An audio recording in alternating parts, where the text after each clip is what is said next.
What is up, watch friends? Welcome to Friday. Another episode of Talking Timepieces with Tony. I'm Tony, and it is time for the Q&A. And for those of you who are new subscribers or don't know, every Friday we do a Q&A.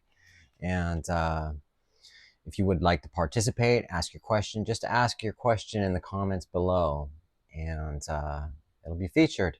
It's a lot of fun, you know. You guys like it, I like it. I love answering your questions. Some of the questions are awesome, sometimes they're not, but it's okay. We have fun with this, all right? Today I'm wearing my Zenith Pilot.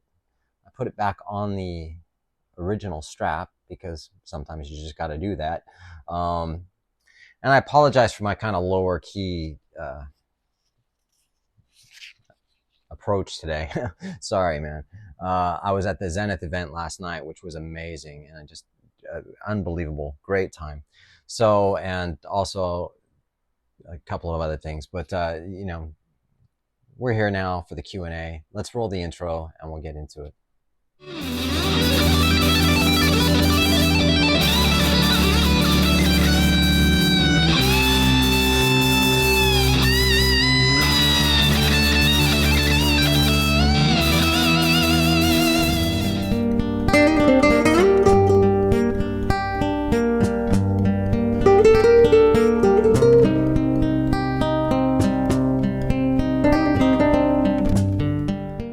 All right, this first question comes from Smizzy1240.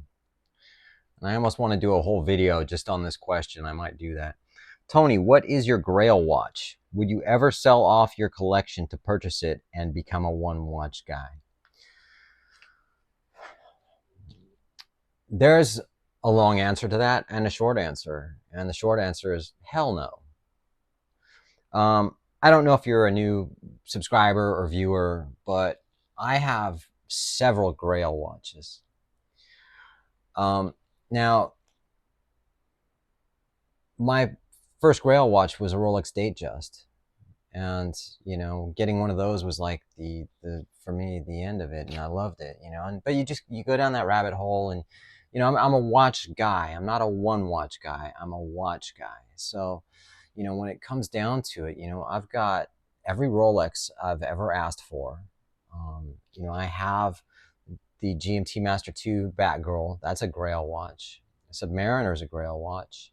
The Daytona Panda is a huge Grail watch. I have a Vacheron Constantin Patrimony. That's a freaking monster Grail watch.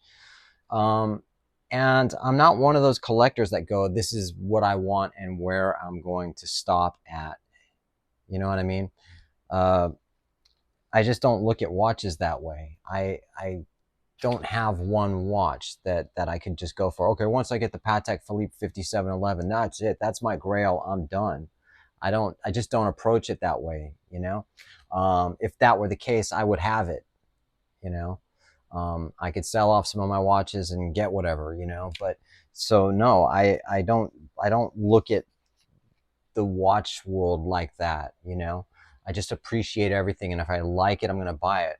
You know, I had one viewer comment a while ago. It was a negative kind of comment, you know, who had commented on one of my other. It was a comment of a comment, whatever. And you know, this guy said that you know, basically, I'm just playing the game, buying watches I don't want until I can get a Daytona, you know. And you know, I thought that was a bunch of BS. But the thing is that you know, I got the Daytona. What's next? You know, I mean, I bought another Zenith. I bought Nomos. You know, I'm just in it, man. I just love watches, regardless of price point and whatever, you know.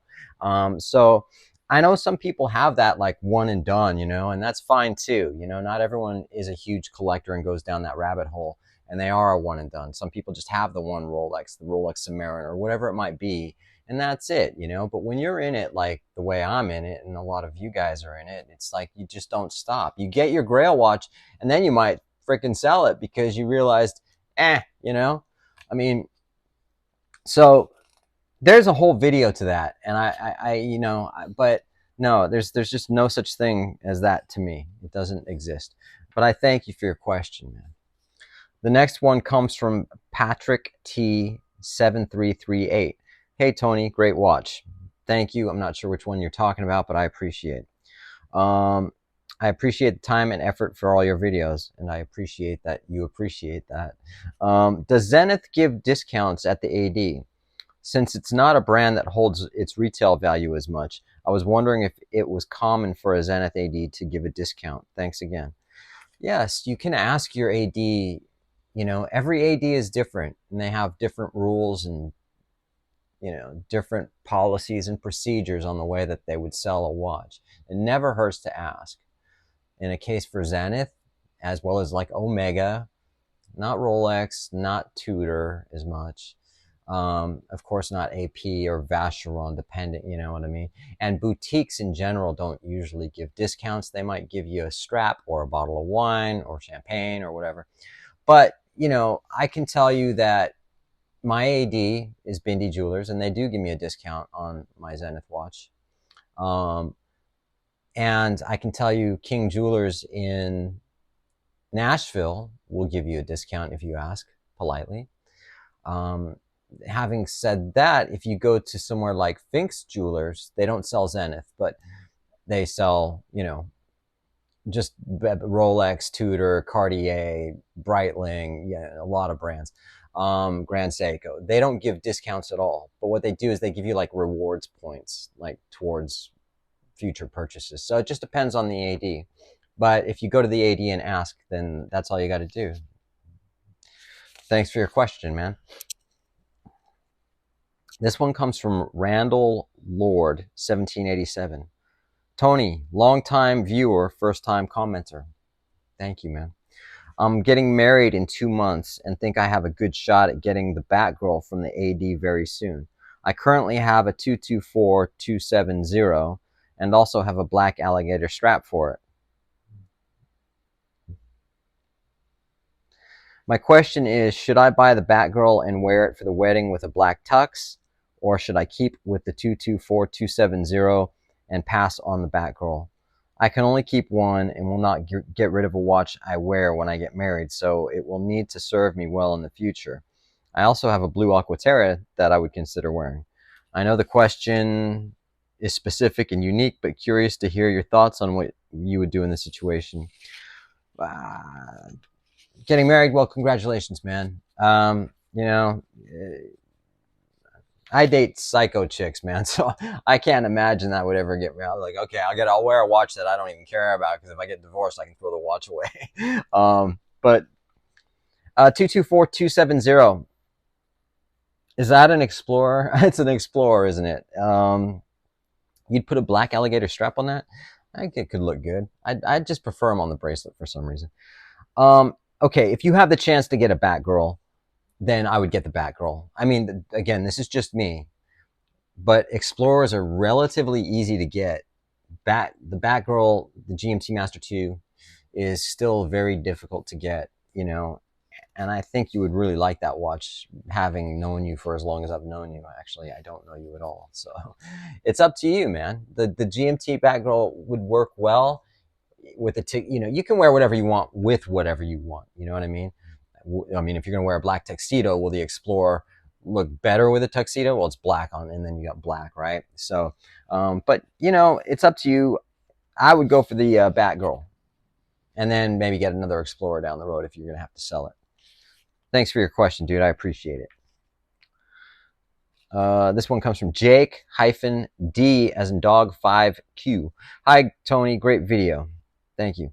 Views on the GMT Master 2 GRNR, black and gray. Would this be too similar to a Submariner, or would you recommend something different? Thanks, and hi to the cats.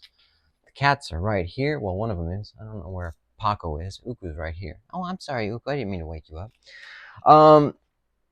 Is it too similar? I don't know. I mean, the GMT is a two time zone, or three if you rotate the bezel to whatever time zone you want it to be.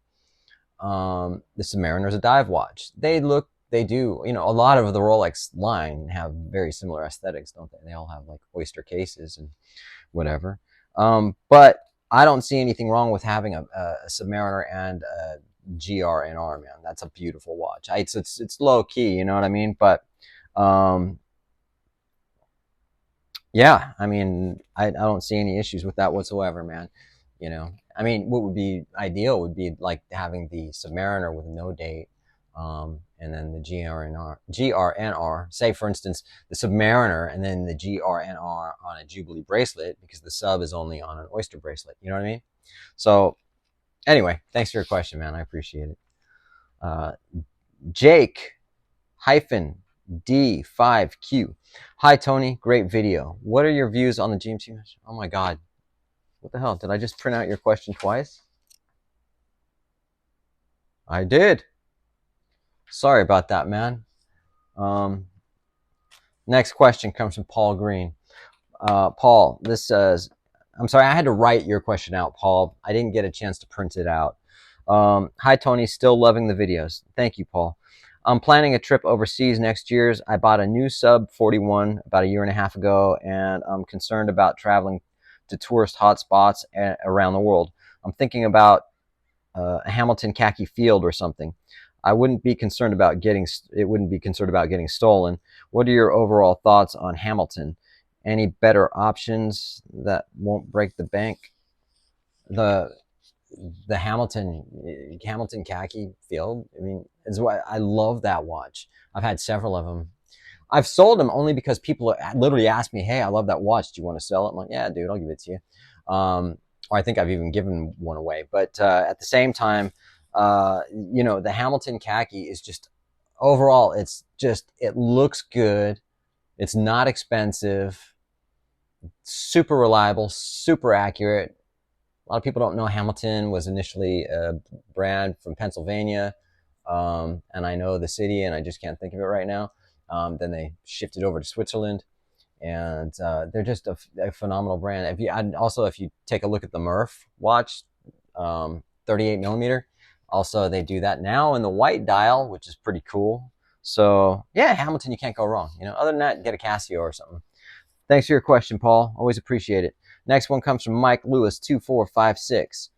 Thanks, Tony, for answering my questions. Your Zenith looks very nice with the blue rubber strap. Thank you, dude.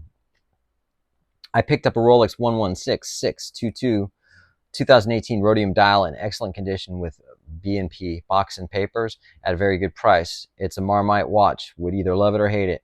I like this particular model because it's unique looking. Exactly. Would you buy a Yacht-Master if was given an opportunity to buy?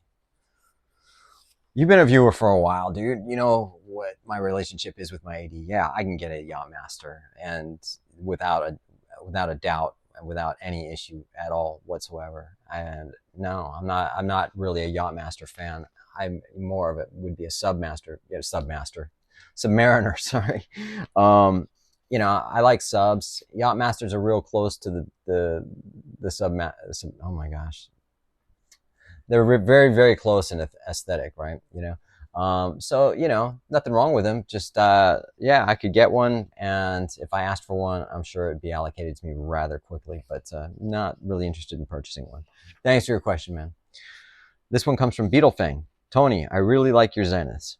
I'm wearing my Explorer 40 today. Right on, man. Thank you. Appreciate it. And congrats on your Explorer 40. Question for next week. When you write music, is it lyrics then music or music then lyrics? Yeah, as a singer-songwriter, when I was doing the whole singer-songwriter thing, almost always the music. So I don't always write the music from top to beginning to end and then put lyrics to it. I start with like a riff, you know what I mean? And if I think it's good enough, then I'll start with the lyric. Once I get a lyric, then I can get the idea of how the structure of the song is going to go. So for instance, I'll work on a chorus, a pre-chorus, another verse or whatever. And so then it starts going back and forth, you know what I mean? And then sometimes it's just, I have written just the music and then put lyrics to it. That song, Don't Blame Yourself, if you guys listen to that, if you saw my last video with the music, that's the vocal tune. I actually wrote that song on an ukulele, and then eventually I was like transposed it to guitar. And then, of course, when I went to Nashville and recorded with Lincoln Parrish from Cage the Elephant, the band Cage the Elephant, who now actually, I think their latest single went to #1. Anyway, we transposed it with guitar and everything else, and made it like a big song. But yeah, and it just depends. I mean, there are times where I've had a melody in my head with a lyric, and then I've written that down, and then worked from there too. So it just depends for the most part. But thanks for your question, man. I appreciate it. This question comes from Chris Inman 4634. Hey, Chris.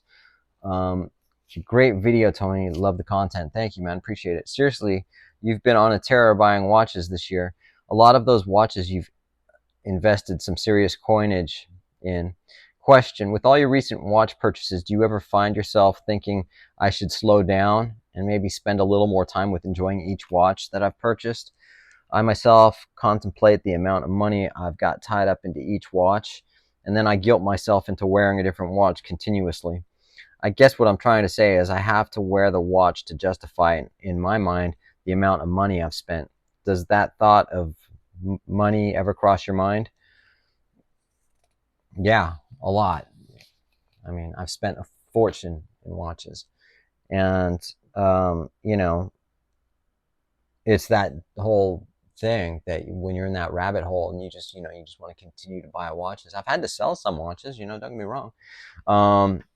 And I say had to, I didn't have to. I mean, some of the watches I didn't bond with or didn't wear, I just got rid of and lost thousands of dollars doing it, but it's okay. I'm trying to consolidate more into watches that I am wearing. So for instance, I was going to sell my Vacheron Constantin Patrimony, which is a beautiful watch. It's a beautiful watch, and it's a Grail watch.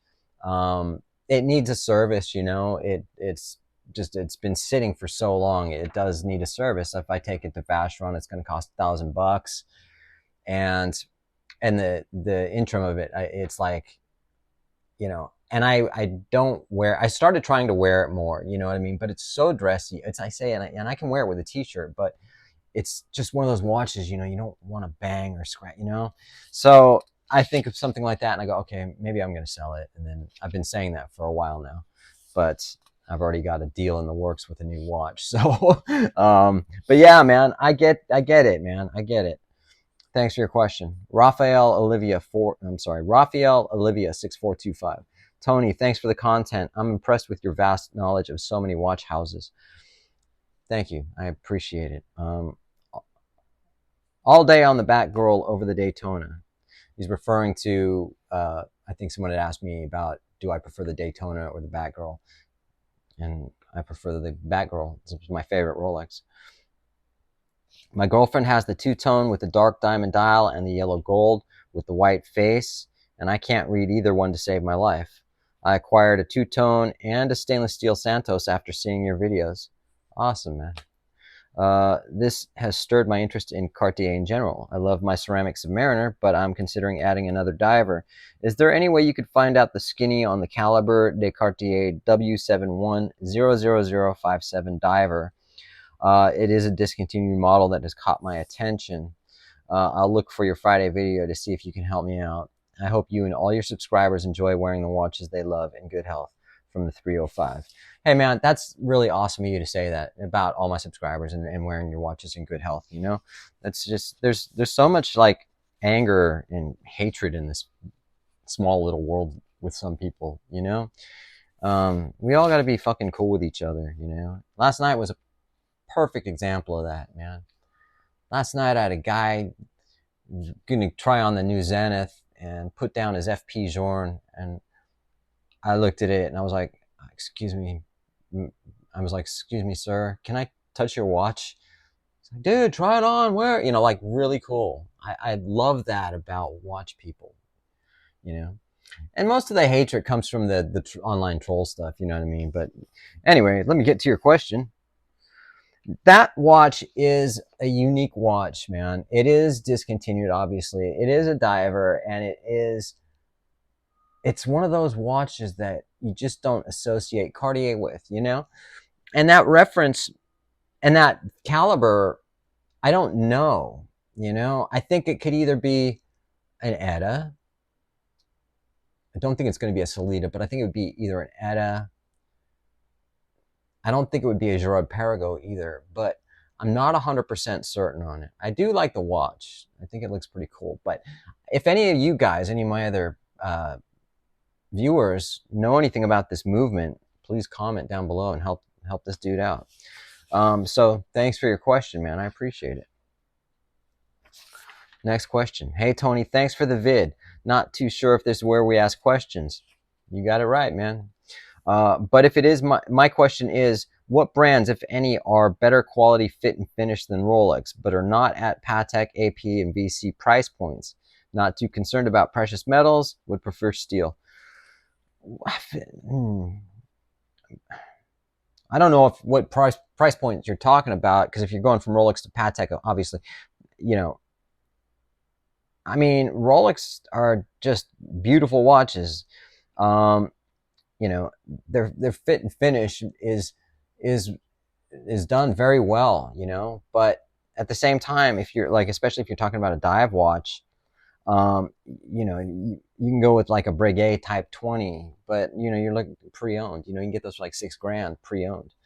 An overall much better watch than Rolex in the grand scheme of the fact that Breguet, of who Breguet and what they are and what they've accomplished and created.